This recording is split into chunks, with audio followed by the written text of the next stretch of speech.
శ్రీ వారాహిదేవి జ్యోతిషాలయం విద్య ఉద్యోగం వ్యాపారం పెళ్లి ఆరోగ్యం నాగదోషం సంతానం రాజకీయం వామాచార దోషం భార్యాభర్తల మధ్య గొడవలు అత్తాకోడళ్ల మధ్య గొడవలు ప్రేమించి మోసపోవడం స్త్రీ పురుషుల వశీకరణం ధనం నిలకడ లేకపోవడం మీ ఎటువంటి సమస్యలకైనా 24 గంటల్లో పరిష్కారం లభించబడును.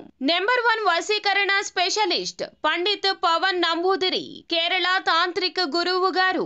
Phone number 9043637512. ఈ రోజున కుంభరాశి వారి జాతకులు ఒక పెద్ద గండము మిమ్మల్ని నష్టపరచడానికి ఏ విధంగా ఎటువంటి నష్టము ఏం జరగబోతుంది అంటే మీరు చాలా వరకు కృంగిపోతారు. ఈ వీడియో పూర్తిగా చూస్తే మీకే అంత అర్థమవుతుంది. కుంభరాశి జాతకులు ఈ వీడియోని పూర్తిగా చూడండి. అంతేకాకుండా వీడియో మీకు నచ్చినట్లయితే లైక్ చేయండి. మీ లైక్ మాకెంతో సపోర్ట్ అండ్ ఎంకరేజ్మెంట్గా ఉంటుంది. ఇక ఆలస్యం అనేది ఏమాత్రం లేకుండా వీడియోలోకి వచ్చేద్దాం. ఈ రోజు దినఫలాల ప్రకారం చూసుకుంటే ముఖ్యంగా విద్యార్థులు ఏదైతే పనిని పెండింగ్లో పెట్టుకున్నట్లయితే గనక ఈ రోజు దాన్ని పూర్తి చేసే అవకాశం ఉంది. పోటీ పరీక్షలకు సిద్ధమవుతున్న వారు కూడా ఏదైనా సిలబస్ మీరు పెండింగ్లో పెట్టుకున్నారు అంటే గనక దాన్ని తర్వాత ప్రిపేర్ అవుదామని అస్సలు అనుకోవద్దు. ఫ్రెండ్స్తో చిట్ చాట్ పెట్టడము లేదంటే తర్వాత చేద్దాంలే, ఈ పని కాసేపు ఆగిన తర్వాత చేద్దాంలే అని చెప్పి ఎవరైనా స్నేహితులు అన్నా ఎవరైనా మీకు అడ్డు తగిలినా వారి మాటలు ఆలకించొద్దు. ఈ రోజు పని ఈ రోజే పూర్తి చేయండి. రేపటికి వాయిదా వేస్తే గనక జరిగే నష్టము వారికి కాదు మీకు అని గుర్తుంచుకోండి. ఆ యొక్క నష్టాన్ని మీరు అస్సలు ఆ తర్వాత పూడ్చుకోలేకపోతారు. కావున ఈ రోజున ఏ విషయాన్ని తేలికగా తీసుకోవద్దు. ముఖ్యంగా ఎవరైనా ఏదైనా చెబితే గనక ఆ విషయం గురించి మీరు వారి నిర్ణయాన్ని పరిగణలోకి తీసుకోవద్దు. విద్యార్థులే కాదండి, ఉద్యోగస్తులైనా ఏ ఇతర రంగాల్లో ఉన్నా వ్యాపారంలో ఉన్నా కూడా ఈ రోజున మీ పని ఇంకొకరికి అప్పచెప్పొద్దు. నేను చేస్తాంలే అంటారు, కానీ వారి పని వారికి ముందుగా ముఖ్యము అనే విషయాన్ని మీరే గ్రహించాలి. ఈ తెలివి మీకు ఉంటుంది, కానీ ఈ రోజున ఇతరుల మాయమాటల్లో పడిపోతారు.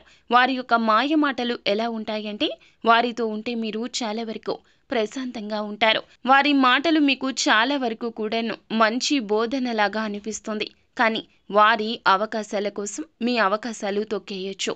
వారికి నష్టం జరగకుండా ఉండడం కోసం మిమ్మల్ని కష్టంలోకి నెట్టేయచ్చు. ఈ రోజున వారికి లబ్ధి చేకూర్చడం కోసం మిమ్మల్ని పాములాగా వాడుకోవచ్చును.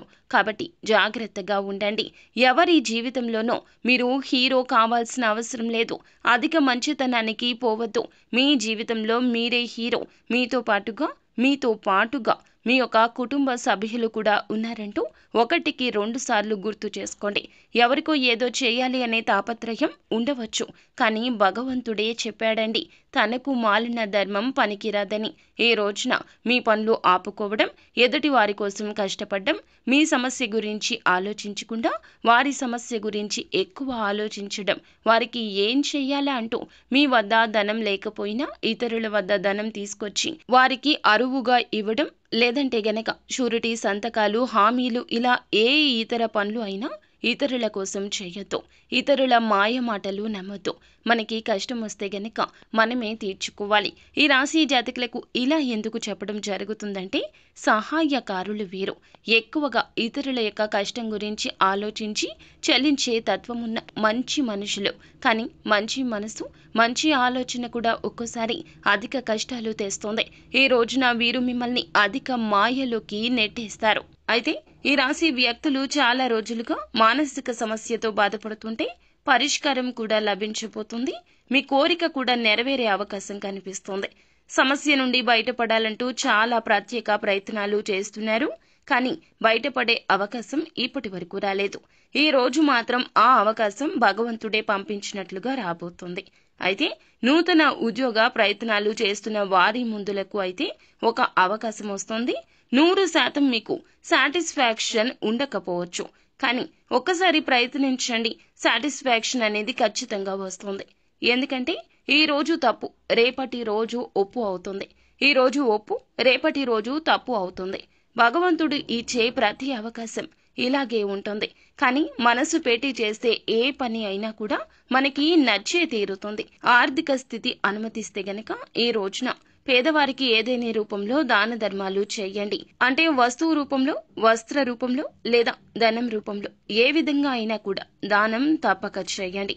దగ్గరలో ఉన్న గోశాలకు వెళ్లి గోమాతకు ఏదైనా ఆహార పదార్థాలు తినిపించండి. గోమాతను నమస్కరించుకుని పూజించుకుని ఈ విధంగా ఆహారం పెట్టడం వల్ల శత్రు పీడలు తొలగిపోతాయి. పరమశివుని అనుగ్రహం మాత్రమే కాకుండా సకల దేవతల నిలయమైన గోమాత అనుగ్రహం లభించిందంటే సకల దేవతల అనుగ్రహాన్ని పొందుకున్నట్లే.